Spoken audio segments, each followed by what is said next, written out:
Minha mãe costumava dizer que eu era feita de poeira cósmica jogada fora. Não com essas palavras exatas, claro, mas o olhar de desapontamento que ela carregava cada vez que me via era um dicionário completo de fracasso. Eu sou Isabela. Nascida e criada em Curitiba, a capital mais europeia do Brasil, onde a frieza do clima parecia ter migrado para o interior da nossa casa. Para minha mãe, Dona Carmela, a vida era uma vitrine de cristal. Tudo tinha que ser impecável, de alto brilho e, acima de tudo, caro.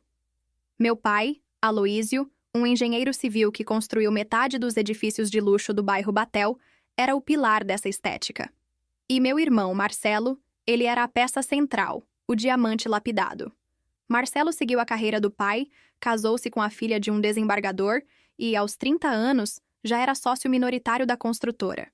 Ele era o sucesso palpável, a manchete de jornal que Carmela sonhava.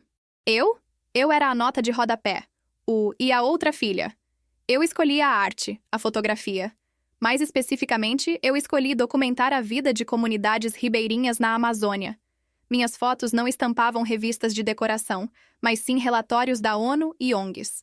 Meu estúdio era uma casinha alugada no centro histórico de Manaus, a milhares de quilômetros do tapete persa de nossa sala de jantar em Curitiba. A distância era física e metafórica. Eu vivia de auxílio governamental para projetos culturais e da venda esporádica de uma impressão em galerias pequenas. Para Carmela, isso era sinônimo de miséria, e pior, de falta de ambição. A ligação semanal dela era um interrogatório disfarçado de preocupação, sempre terminando com a mesma flecha envenenada. Isabela, até quando você vai brincar de pobreza? Quando vai arrumar um emprego de verdade e casar com alguém que preste? Você é a filha fracassada. Essa frase, a filha fracassada, era o mantra dela, repetido como um chicote invisível sobre minhas costas. Eu engolia, respirava fundo e olhava para o Rio Negro, jurando a mim mesma que meu valor não estava na conta bancária de Aloísio. Mas as palavras, elas se alojam. Elas constroem ninhos na sua cabeça e botam ovos de insegurança. Eu estava em Manaus, editando uma série sobre a pesca predatória, quando o convite chegou. Um e-mail seco de Carmela, com a fonte chique que ela adorava. Era o jantar de aniversário de 60 anos do meu pai, um evento grandioso no melhor salão de festas da cidade, com toda a elite de Curitiba. A data? 2 semanas. Eu hesitei. Eu sabia o que me esperava. Não era apenas um jantar, era um tribunal. Um palco para Marcelo brilhar e para Carmela me exibir como o contraste lamentável, a prova de que nem todo investimento genético dá retorno. Mas algo em mim, talvez a poeira cósmica rebelde, decidiu que eu não podia fugir mais. Eu precisava enfrentar o dragão no seu castelo. Não para provar nada a eles, mas para calar a voz dela que ecoava na minha própria mente. Eu comprei a passagem. Uma passagem de volta para a frieza paranaense, levando comigo apenas uma mala pequena e um segredo que, se fosse revelado, mudaria não só a expressão de minha mãe, mas o mapa de poder de toda a nossa família. A preparação para aquele jantar não foi sobre o vestido que eu usaria, embora Carmela tivesse se apressado em sugerir um modelo preto e conservador. Minha preparação foi mental, estratégica, cirúrgica. Eu estudei os roteiros campeões da nossa família. As conversas de negócios, as demonstrações de riqueza, a sutil humilhação. Eu me preparava para a guerra sabendo que a primeira bala seria a dela. Isabela, me conte de novo. Você está ainda tirando fotos de bichos no Amazonas? Eu ensaiei a resposta. Não com raiva, mas com a calma letal de quem já venceu o jogo. Eu precisava ser a rocha, e não a água que escorre. Eu precisava ser inesperada. Eu cheguei em Curitiba na manhã do dia do jantar. A cidade estava cinzenta, exatamente como eu me lembrava. A casa era um monumento à opulência, com mármore branco em cada metro quadrado. Carmela me recebeu com um abraço seco, que mais parecia uma conferência de imprensa. Os olhos dela fizeram um scanner rápido no meu jeans e na minha mochila. Você não vai a um jantar de gala com esse cabelo, vai, querida? Ela não perguntava. Ela sentenciava. Eu sorri. Um sorriso que não chegava aos olhos, e disse que tinha um compromisso importante antes e que cuidaria de tudo. E eu tinha. O compromisso era comigo mesma.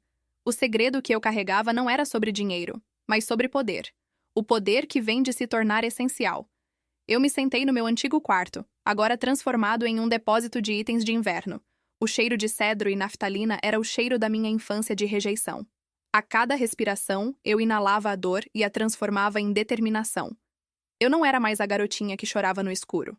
Eu era a mulher que havia negociado com chefes de tribo, enfrentado a burocracia governamental e construído uma ponte invisível entre dois mundos. O jantar seria minha declaração de independência. Não uma fuga, mas uma conquista de território. Eu não era fracassada, eu era paciente. E o fracasso, mãe, ele tem um endereço novo. E não é o meu. A noite chegou, carregada de névoa e formalidade.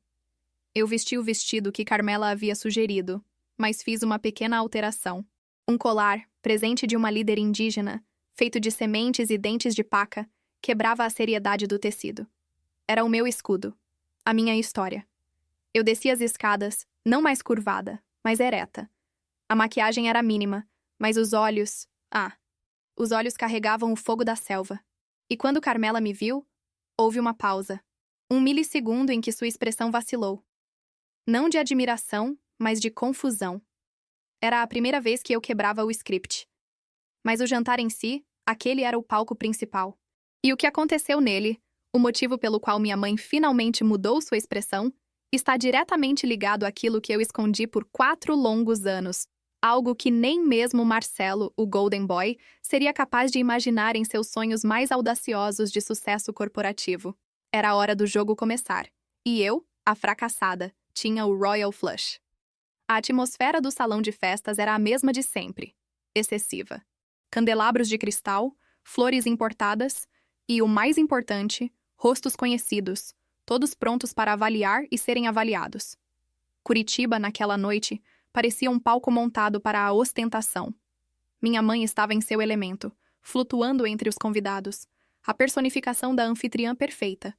Mas seus olhos nunca deixavam de me procurar, esperando o momento certo para me guinchar para um canto e me dar instruções de etiqueta. Ou pior, de vida. O doutor Henrique, o cardiologista mais influente da cidade, acenou para meu pai. Dona Lúcia, a esposa do prefeito, sorriu para Marcelo, que estava ao lado da sua esposa, Ana Laura, discutindo sobre taxas de juros e novos empreendimentos. Eles eram a realeza local. Eu, sentada em uma mesa de canto com parentes distantes, parecia perfeitamente deslocada. E esse era o plano.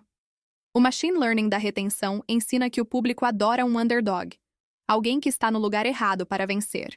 E eu estava no fundo do poço social da minha própria família, pronta para a ascensão.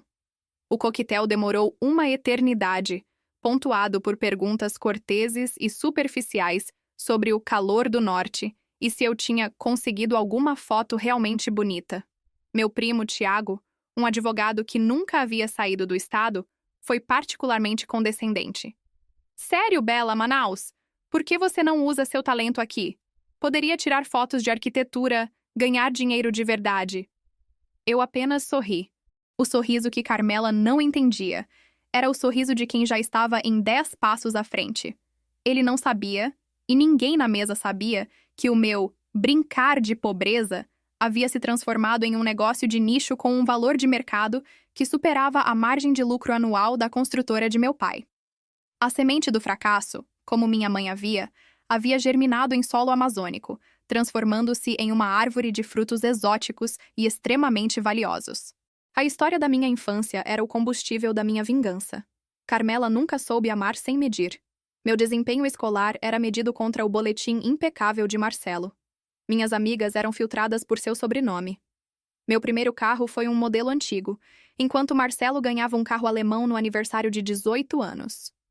Isabela não precisa de luxo, ela é a artista. Ela justificava, enquanto na verdade ela estava me dizendo: você não merece luxo. A dor não era o presente, mas a consistência da rejeição. A gota d'água, o ponto de ruptura que me levou a fugir para Manaus, não foi uma briga, mas um silêncio. Quando me formei na Faculdade de Artes Visuais com louvor, Carmela não compareceu à cerimônia. Ela estava em um evento de caridade com Marcelo. Meu pai veio, mas passou a ligação inteira checando e-mails. Quando voltei para casa, ela me olhou indiferente e disse: você perdeu o horário no seu currículo.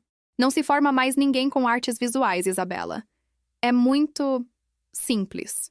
Aquela indiferença, aquele desprezo pela minha paixão, foi mais agressivo do que qualquer briga.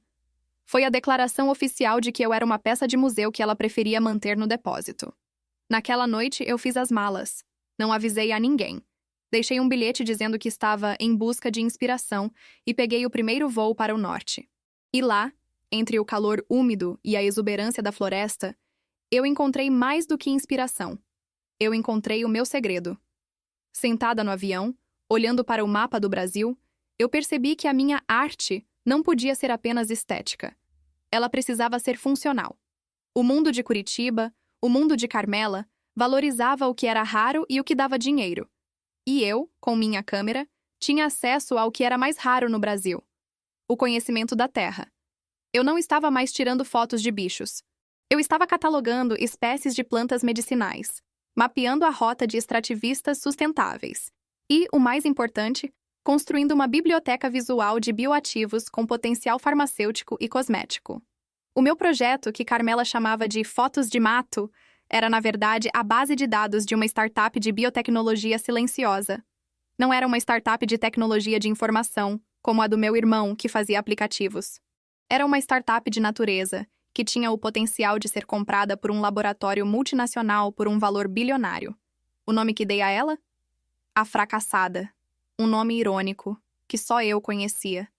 Eu nunca registrei como arte, registrei como propriedade intelectual e pesquisa de campo.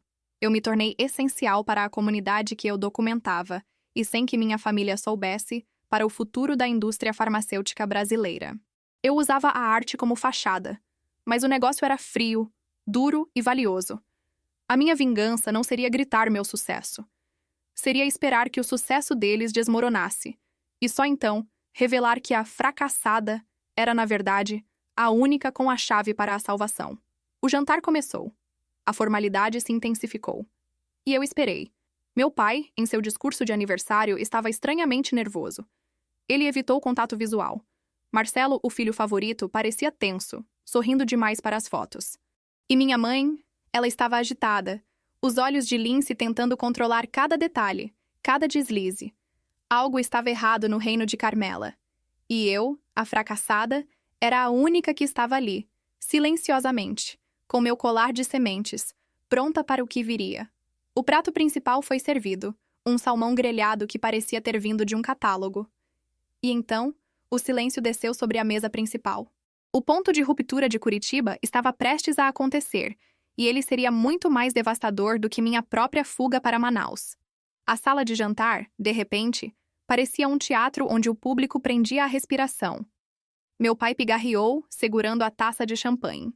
Seus olhos, que normalmente brilhavam com a confiança de quem controla fortunas, estavam opacos e carregados de cansaço. Carmela sorria, mas era um sorriso forçado, a máscara que ameaçava rachar. Era o momento do ponto de ruptura, mas não o meu. O deles. Amigos, família, meu pai começou, a voz um pouco embargada. Obrigado por estarem aqui. Este é um dia importante. Mais importante do que vocês imaginam. Ele fez uma pausa dramática, olhando para Marcelo, que assentiu rigidamente. Marcelo, o Golden Boy, o herdeiro, que parecia ter envelhecido 10 anos em um mês. Eu passei a vida construindo a Aloísio Construções. É o meu legado, o nosso nome na cidade. Mas o mercado mudou. Nossos concorrentes se tornaram predatórios. E, bem, a verdade é que estamos enfrentando um desafio de liquidez que... Ele hesitou, incapaz de proferir a palavra. Carmela então interveio, sua voz alta e estridente, forçando a elegância.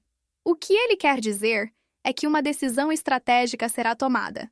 Meu marido está vendendo uma parte dos ativos para uma empresa maior, a Gigante Construtora de São Paulo. Isso nos dará o fôlego necessário para reestruturar e nos tornarmos maiores, mais sólidos, certo, Marcelo? Ela tentou transformar a derrota em uma vitória de marketing, mas o pânico em seus olhos era inegável. A verdade era um soco no estômago. A construtora estava à beira da falência, engolida por dívidas e má gestão nos últimos anos de expansão agressiva. A venda não era estratégica, era salvamento. E o pior, a Gigante Construtora era notória por desmembrar empresas para eliminar concorrência. Meu pai perderia o controle total, e o nome da família seria apenas uma nota de rodapé na história de um conglomerado paulista. O olhar dele pousou sobre mim, um olhar vazio, como se ele só agora se lembrasse da fracassada sentada à mesa. E Carmela não perdeu a chance de reforçar a hierarquia, mesmo na queda. Ela continuou, a voz subindo de tom ao se dirigir a mim. É por isso, Isabela, que a sua paixão na Amazônia é tão impraticável. A vida real exige planejamento, exige que você esteja no centro do poder, não fugindo para o mato. Olhe para Marcelo. Ele está lutando para salvar o legado da família. E você? Você só está tirando fotos. A expressão dela, naquele momento, era de triunfo amargo. Ela estava perdendo a batalha financeira, mas vencendo a batalha moral. A confirmação de que sua filosofia de vida era a única correta. Eu era o exemplo vivo do que acontece quando se escolhe o caminho fácil e inútil. A filha fracassada era a prova de seu ponto. E era exatamente isso que eu esperava. A humilhação final, o desprezo absoluto. O ponto de ruptura tinha sido atingido, e era hora de minha decisão cirúrgica. Meu coração batia calmo, mas forte. Eu não estava mais em Manaus, mas o ar da floresta, denso e paciente, me envolvia. Eu não era uma investidora, nem uma engenheira. Eu era uma estrategista. Meu plano não era comprar a construtora. Seria muito previsível e clichê. Minha vingança seria muito mais sutil e muito mais dolorosa para Carmela. Revelar que o verdadeiro valor estava naquilo que ela havia desprezado. No dia seguinte, voei de Curitiba para Florianópolis, a Ilha da Magia, o novo hub de tecnologia e biotecnologia do Brasil. A mudança geográfica era a chave da minha narrativa. Eu precisava sair do palco do fracasso para o palco da vitória silenciosa. A vingança começou na minha sala de reuniões minimalista, com vista para a ponte Hercílio Luz. Eu convoquei minha equipe, que até então eu gerenciava remotamente. Dr. Lucas, um biólogo marinho de 20 e poucos anos, e Sofia, uma especialista em propriedade intelectual. Eles eram os únicos que sabiam a extensão real do projeto A Fracassada. O jogo mudou, eu disse, olhando-os nos olhos. É hora de ativar a fase 2. Estamos indo de pesquisa à capitalização. Queremos um laboratório multinacional, de preferência o mais competitivo do mercado, que tenha uma forte presença na América Latina. O foco não estava mais na fotografia, mas nos 250 bioativos catalogados e nas patentes de extração sustentável que Sofia havia assegurado. Nosso produto não era um software, mas uma linha de cosméticos e nutracêuticos baseada em ativos amazônicos raros. O valor do mercado? Incalculável. O que tornava a minha decisão cirúrgica era o alvo. Eu não queria qualquer laboratório. Eu queria o Laboratório Vitalis, uma potência europeia que havia se instalado recentemente no Brasil, com sede em São Paulo, e que era conhecida por ser impiedosa em suas aquisições. Por quê? Porque o Vitalis estava em negociações com a gigante construtora para comprar um terreno gigantesco no Paraná, um terreno que, por ironia, pertencia à minha família. A venda desse terreno era o único ativo que poderia salvar meu pai de uma falência total e humilhante. A gigante construtora, ao comprar a construtora do meu pai, queria esse terreno para revender ao Vitalis com lucro, e eu iria interceptar o acordo. Minha vingança não era sobre o dinheiro da família, era sobre o controle da narrativa e o legado que Carmela tanto valorizava. A fracassada ia se colocar entre o predador e a presa, não para devorar a presa, mas para salvá-la, mas apenas nos seus próprios termos. A negociação com o Laboratório Vitalis começou com o envio de um dossiê, sem meu nome, apenas o nome do projeto. A fracassada, chaves para a biodiversidade do século XXI. A reação foi imediata. A raridade e a exclusividade do nosso banco de dados eram a mina de ouro que eles procuravam. E em 2 semanas, uma oferta chegou. Uma oferta multimilionária por 70% da holding do meu projeto. O suficiente para me tornar milionária, com controle majoritário da gestão. Eu aceitei. O esforço silencioso de anos de trabalho na floresta estava prestes a se manifestar no epicentro do poder econômico do país. Um poder que minha mãe jamais imaginaria ter nascido de suas palavras de desprezo. A primeira etapa da vingança estava concluída. Eu havia me tornado relevante no jogo do dinheiro que Carmela venerava. Mas a segunda etapa, a da reconciliação, exigia que eu usasse esse novo poder para salvar aquilo que eles haviam arruinado, forçando-os a reconhecer que a verdadeira força não estava na arrogância, mas na humildade que ela havia me ensinado a desprezar. O convite para o segundo jantar, o jantar da virada, já estava sendo preparado. O período entre o jantar da ruína e o jantar da virada foi um turbilhão de esforço silencioso e execução precisa. Em Florianópolis, eu estava no centro de um furacão de contratos, advogados e due diligence com o Laboratório Vitalis. Meu nome, Isabela, ainda estava ausente das manchetes de negócios. Eu agia por trás de uma holding, o que era essencial para a minha vingança. O segredo era a minha armadura. Enquanto isso, em Curitiba, o desespero da minha família aumentava. Meu pai estava sendo pressionado pela gigante construtora a fechar o negócio rapidamente, principalmente a venda do terreno estratégico, a única moeda de troca valiosa que restava. Esse terreno era mais do que um ativo. Era a antiga fazenda de minha avó materna, um lugar que Carmela amava por razões puramente sentimentais. O único pedaço de chão que não estava coberto por concreto. A ideia de vendê-lo, mesmo para evitar a falência, a estava destruindo. Sua fachada de fortaleza estava desmoronando, mas ela se recusava a demonstrar. Eu estava monitorando tudo por meio de uma amiga de infância que trabalhava como secretária executiva no círculo social de Carmela. O machine learning me ensinou que para uma vingança ser eficaz, ela deve atingir o ponto de maior vulnerabilidade do alvo. Para meu pai, era a perda do seu legado financeiro. Para Marcelo, era a humilhação profissional. Mas para Carmela, era a perda de sua única conexão emocional, não material. A fazenda de sua mãe. Meu esforço silencioso não se limitou à biotecnologia. Depois de assinar o contrato com o Vitalis, eu tinha capital. E eu o usei para criar uma segunda frente de ataque. Uma startup de impacto social focada em reflorestamento e agricultura familiar sustentável no Paraná. Não era um negócio de bilhões, mas tinha um valor estratégico inestimável no cenário de ESG, ambiental, social e governança, que estava se tornando mandatório para grandes empresas como a gigante construtora. A jogada de mestre foi usar essa startup de impacto social para fazer uma oferta de compra pelo terreno da fazenda. Uma oferta que chegava antes da gigante, mas com um diferencial moral. Prometia preservar a área e transformá-la em um centro de pesquisa e educação em agroecologia, mantendo o nome da avó na fachada. O valor da oferta era ligeiramente superior ao que a gigante ofereceria, mas a gigante precisava desse terreno para revender ao Laboratório Vitalis, meu novo parceiro. Eu havia criado uma teia de aranha onde eu era a aranha. Eu vendi à gigante construtora a ideia de que a minha startup de impacto social era apenas uma idealista rica que queria salvar uma área verde por capricho. Eles me viram como uma adversária irritante, não como uma ameaça. Eles não sabiam que a holding que acabara de comprar a minha startup de biotecnologia era a mesma holding que controlava a tua oferta pela fazenda, e que essa holding estava em parceria estratégica com o Laboratório Vitalis, a empresa que a gigante precisava para fechar seu negócio. O segredo era a minha cadeia de controle, tão complexa que parecia aleatória. Eu estava controlando a oferta, o comprador final e o valor da transação, e ninguém sabia que era eu, a fracassada que tirava fotos de mato. A ironia era deliciosa. O mato, a natureza desprezada, estava prestes a se tornar o salvador da família. O jantar da virada foi meticulosamente planejado. Eu usei o pretexto de ter voltado para Curitiba por alguns dias e convidei meus pais e Marcelo para um jantar em um restaurante que eles amavam, mas que era conhecido por ser exclusivo. O convite estratégico foi enviado por uma secretária que se identificou como assistente pessoal de um cliente da gigante construtora que tinha uma proposta urgente. A isca era a urgência e o mistério. Eles vieram tensos e curiosos. Marcelo, cético. Carmela, visivelmente mais magra e ansiosa. Eles esperavam mais uma discussão sobre a construtora, talvez um novo plano de resgate. Eles não esperavam o cenário que eu havia montado.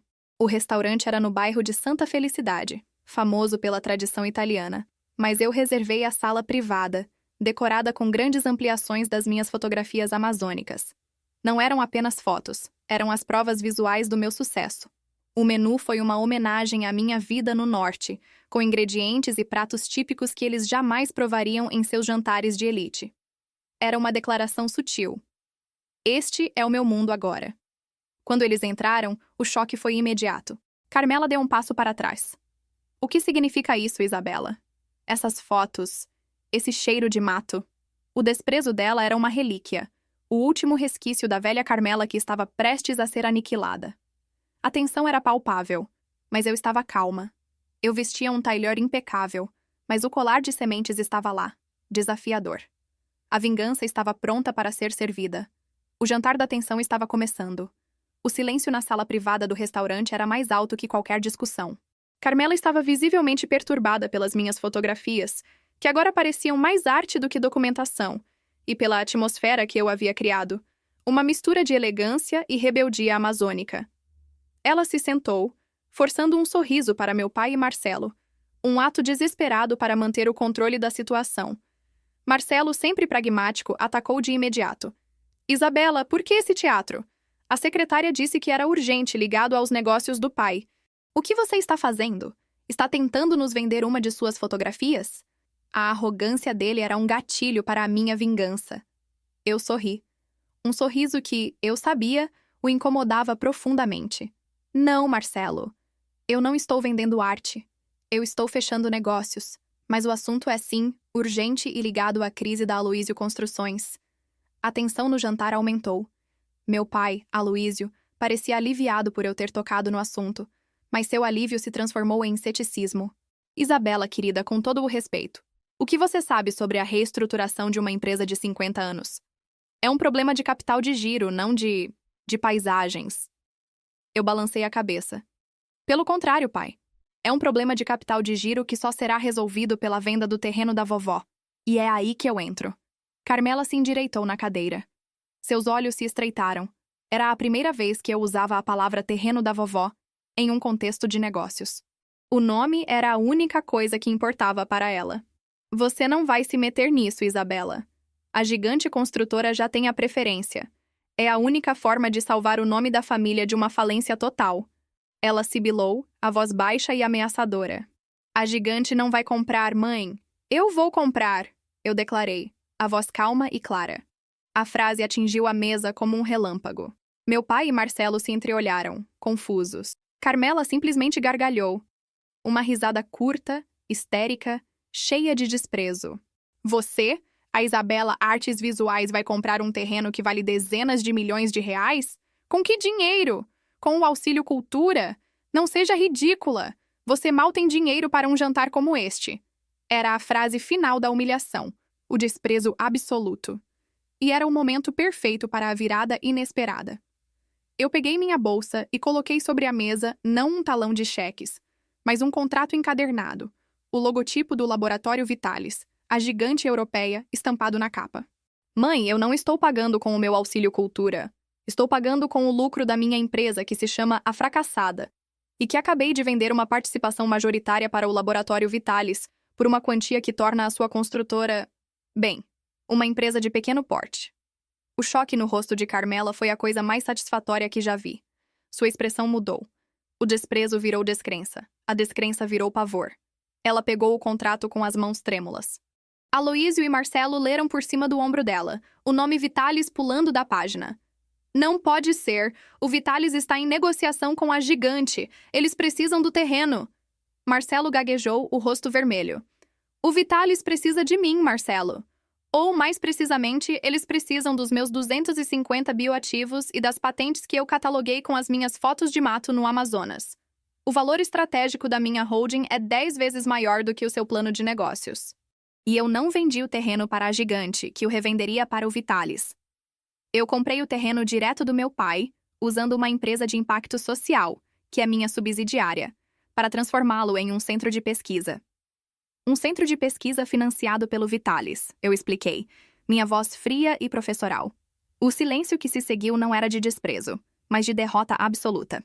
A gigante construtora, que tinha humilhado meu pai e Marcelo, dependia de um acordo com o Vitalis para legitimar sua aquisição. Ao interceptar o terreno e me aliar ao Vitalis, eu havia implodido o negócio da gigante por baixo. A empresa do meu pai estava salva da falência humilhante, porque eu havia forçado a gigante a renegociar em termos favoráveis para a Aloísio Construções, apenas para que o Vitalis pudesse fechar o acordo comigo. Meu pai e Marcelo estavam atordoados. A filha fracassada havia se tornado a força de alavancagem de uma transação multimilionária, tudo construído em segredo, longe dos holofotes de Curitiba. Mas a vingança ainda não estava completa. A vingança precisava ser mais profunda, mais pessoal para Carmela. E o segredo da vingança estava prestes a ser revelado, uma verdade que atingiria a única coisa que ela valorizava mais do que dinheiro, a memória da própria mãe. Ainda na ressaca do jantar da virada, o choque no rosto de Carmela se cristalizou em algo que eu nunca tinha visto. Uma vulnerabilidade gélida. O orgulho, o pilar de sua existência, havia sido pulverizado. Meu pai, Aloísio, Olhava para o contrato. O alívio começando a se misturar com uma confusão embaraçosa. Ele estava salvo, mas por quem ele havia desprezado? Marcelo estava em negação, tentando encontrar falhas nos termos da negociação. Por que você fez isso, Isabela? Por que não nos contou? Por que essa encenação toda? Meu pai perguntou, a voz rouca. Porque eu precisava que vocês entendessem o valor do que vocês desprezaram. Eu respondi, olhando diretamente para Carmela. E então, eu revelei o segredo da vingança. O toque final que transformaria a humilhação em reconciliação. Mãe, você se lembra do porquê a vovó deixou aquele terreno para o papai e não para você? O rosto de Carmela ficou pálido. Era um assunto proibido. A fazenda era o orgulho dela, mas ela nunca a herdou. Meu pai sim. Ela deixou para ele porque ele era o mais responsável. Carmela respondeu com dificuldade. Não. A vovó deixou para ele porque ela confiava que ele nunca a venderia. Mas ela deixou algo mais para você, eu disse, tirando uma caixa de madeira escura da minha bolsa. A caixa continha os diários e cadernos de jardinagem de minha avó, que Carmela pensava terem se perdido em uma enchente anos atrás. Eu não encontrei isso em Curitiba, mãe. Eu encontrei no meio da Amazônia, em um livro de botânica que eu comprei de um herborista. A vovó nunca foi apenas uma dona de casa de fazenda. Ela era uma botânica amadora, e ela catalogava todas as plantas raras do terreno dela. Os cadernos são a prova. Eu revelei. Naquele momento, as lágrimas escorreram pelo rosto de Carmela.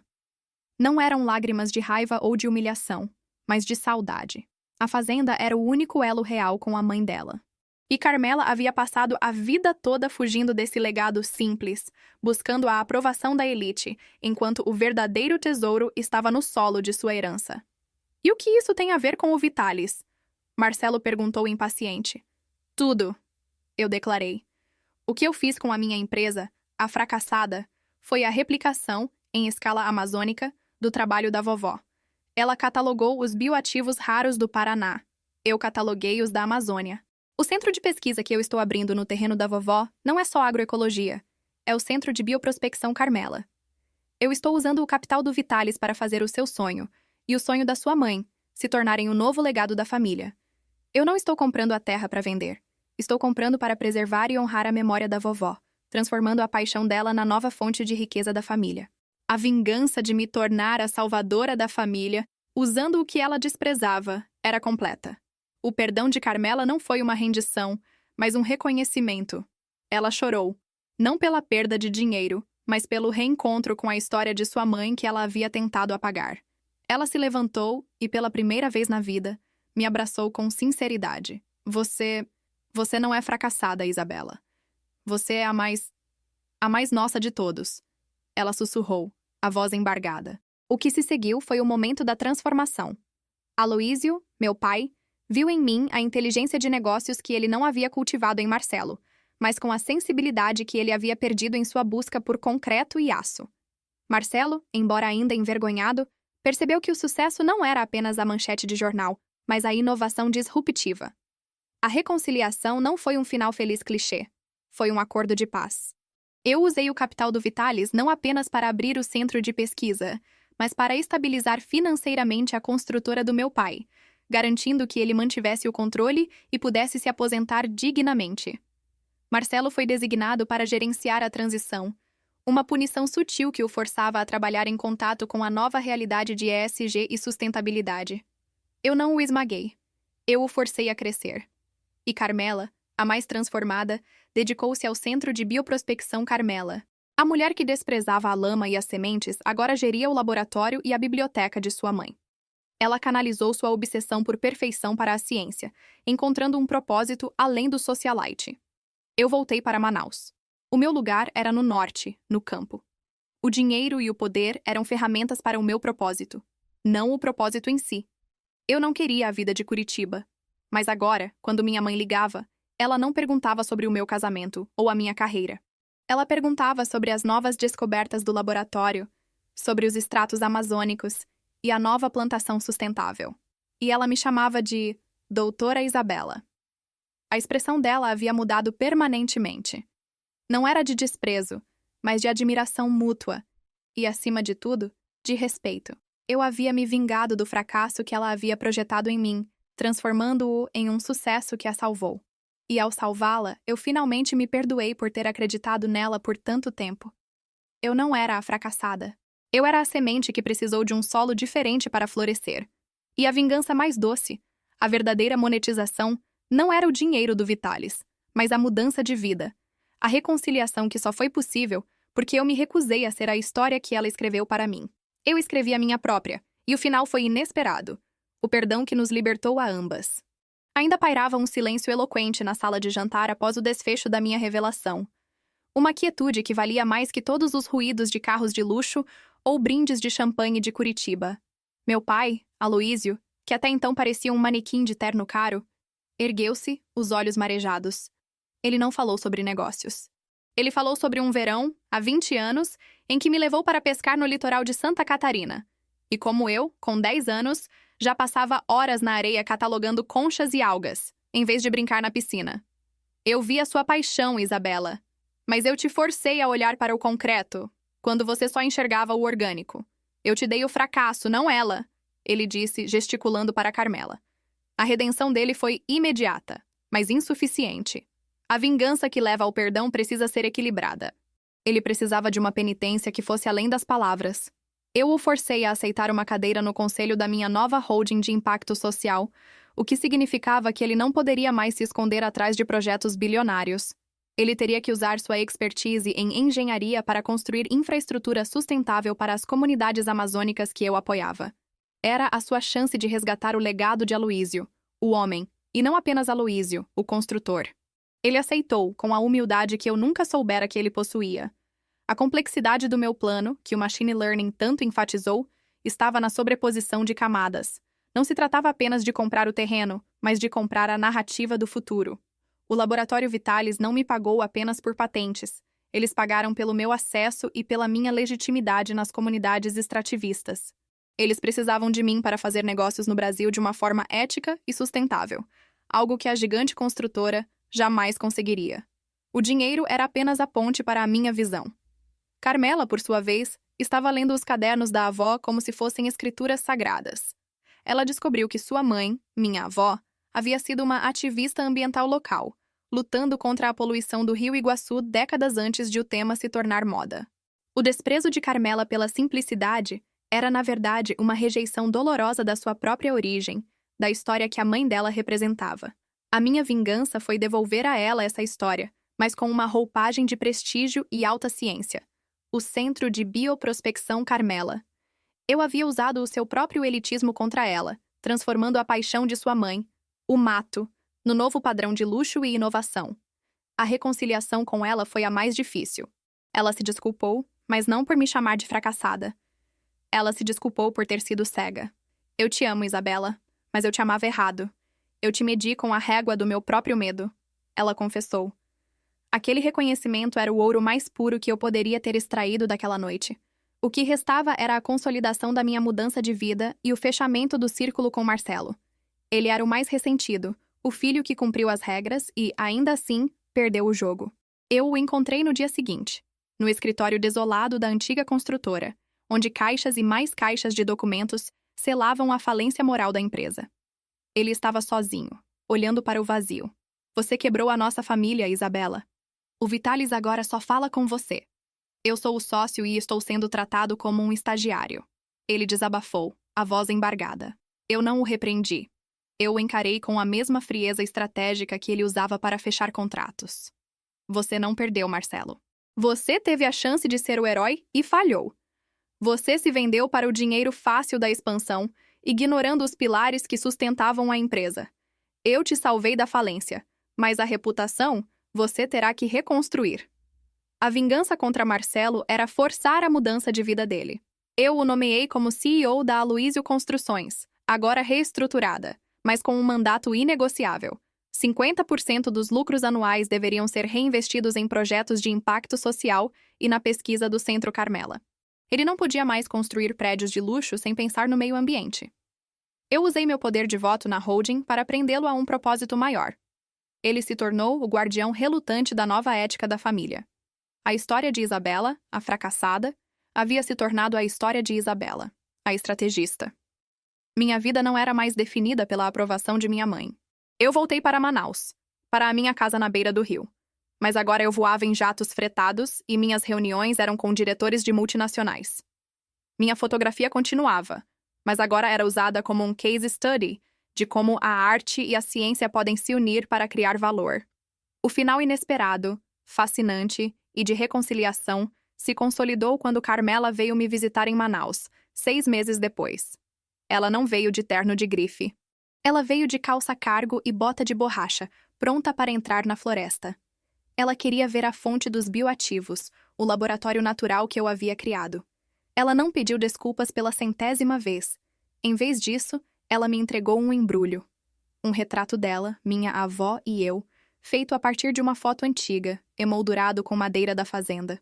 Você uniu as 3, Isabela. Eu sinto muito orgulho, ela disse, as lágrimas caindo sobre a moldura.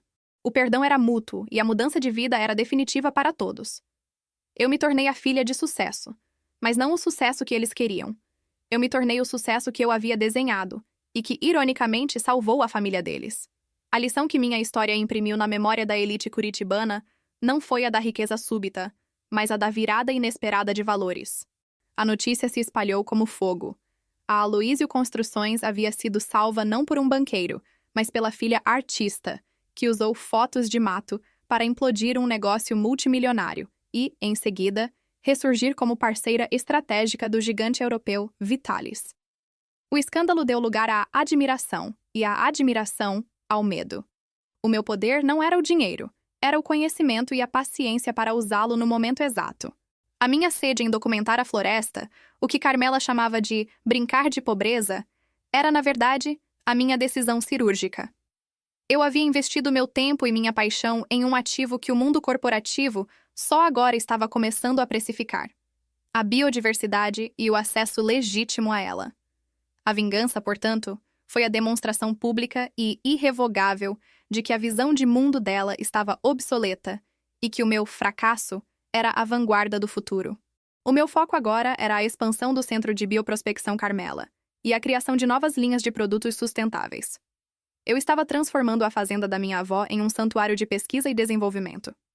Carmela, a ex-socialite, estava obcecada com a ciência e a sustentabilidade. Ela se tornou a porta-voz mais apaixonada do centro, usando sua rede de contatos para atrair fundos e parcerias, mas agora com um propósito real e altruísta. Ela não estava mais vendendo a imagem de uma família rica, mas sim a visão de uma empresa familiar redimida e voltada para o bem maior. Essa transformação de caráter era o verdadeiro prêmio da minha vingança. Meu pai e Marcelo se tornaram os pilares logísticos da minha operação, usando a expertise da construtora para edificar laboratórios e infraestrutura sustentável nas comunidades ribeirinhas do Amazonas. Eles não estavam mais apenas construindo prédios. Estavam construindo pontes. A minha reconciliação com eles era puramente profissional, baseada no respeito e na hierarquia invertida. A fracassada era a chefe, e eles, seus melhores colaboradores. E a cada reunião, a cada e-mail, a cada relatório, a mensagem era clara: a filha que vocês desprezaram agora detém o poder. E esse poder será usado para reescrever o legado da nossa família, não com mármore e vidro, mas com ética e propósito. Essa foi a minha revanche, completa em sua ironia e em sua beleza. O mais fascinante na minha mudança de vida não foi o saldo bancário, mas o silêncio que se seguiu. O silêncio de quem parou de se auto-justificar. O trauma de ser a filha fracassada não desapareceu, mas perdeu seu poder. Eu havia me libertado. O jantar da virada não foi o final. Foi o prefácio de uma nova vida, onde a minha voz era a autoridade. A minha rotina era uma ponte aérea constante entre Manaus e o mundo. Eu negociava com ministros em Brasília, enquanto no dia seguinte estava na floresta documentando uma nova espécie. A minha fotografia, o meu primeiro amor, nunca foi abandonada. Ela se tornou a minha ferramenta mais poderosa, uma prova irrefutável da beleza e do valor do que eu protegia. O laboratório Vitalis usava minhas fotos nas campanhas globais, e minha história de underdog que se tornou CEO era o principal case de marketing da empresa. A monetização da minha dor foi completa. O desprezo de minha mãe se tornou a narrativa que me catapultou ao sucesso e que vendeu milhões em produtos de biotecnologia. A reconciliação, embora sincera, não foi uma fusão. Eu mantive a minha distância emocional, uma barreira de respeito mútuo. A minha mãe podia me ligar para falar de negócios, mas a velha Carmela, a juíza de elegância, estava permanentemente aposentada. Essa era a minha condição de perdão. A mudança de vida dela tinha que ser real e duradoura. E ela foi. Ela descobriu a alegria da ciência e o alívio de ser definida por algo mais profundo do que sua lista de convidados. A vingança, ao final, libertou a nós duas. O ato de perdoar não me tornou fraca. Tornou-me a proprietária da minha própria história. E a história de Isabela, a artista do norte, que salvou a empresa de construção de Curitiba, é a prova de que o fracasso é apenas um título que alguém lhe dá. Você decide se é um nome ou se é o combustível para sua própria revolução. A última peça do quebra-cabeça da reconciliação e transformação foi a mais sutil, e só se manifestou 1 ano após o jantar da virada. Eu estava de volta a Curitiba para uma conferência sobre bioeconomia e Carmela me convidou para almoçar sozinha. Não era um jantar de negócios. Era um encontro entre mãe e filha. Ela me levou a um bistrô simples no centro da cidade, um lugar que a antiga Carmela teria considerado inadequado. Sentadas ali, ela me olhou nos olhos e não falou sobre o centro de pesquisa, nem sobre meu pai ou Marcelo. Ela me contou sobre o seu próprio fracasso. Ela revelou que, na verdade, ela sempre teve pavor da construtora e dos altos voos sociais. O seu sonho de juventude era ser professora de artes, uma paixão que ela sufocou para casar-se com Aloísio e herdar a fachada de prestígio que ele construía. Ela havia projetado em mim o seu medo de não ser séria e a sua raiva por não ter seguido o seu próprio caminho. Ela me chamou de fracassada porque ela se sentia a maior de todas as fracassadas. A minha vingança, ao forçá-la a abraçar o legado da mãe dela na botânica, a havia libertado para abraçar a sua própria paixão sufocada. Ela estava agora lecionando em um curso de arte botânica para idosos, além de gerenciar o centro. A mudança de vida dela era completa. A reconciliação final não foi o meu sucesso financeiro salvando-a, mas a nossa honestidade mútua sobre o medo de sermos quem realmente éramos. Meu sucesso me deu o poder de salvá-la. O meu perdão lhe deu a permissão de se salvar.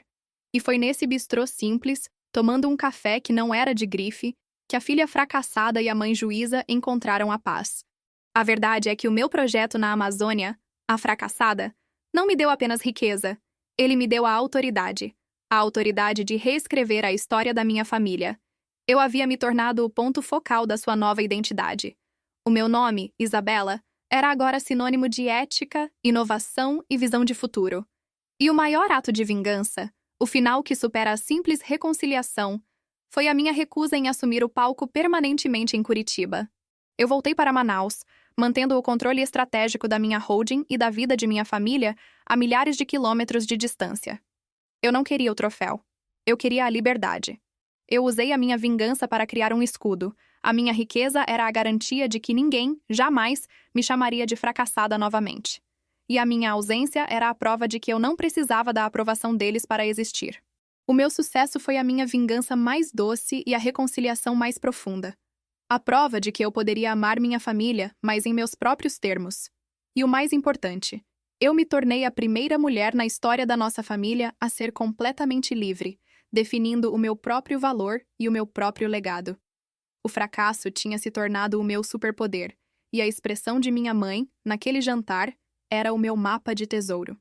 O resultado final é que a história de Isabela se tornou um conto de advertência e inspiração.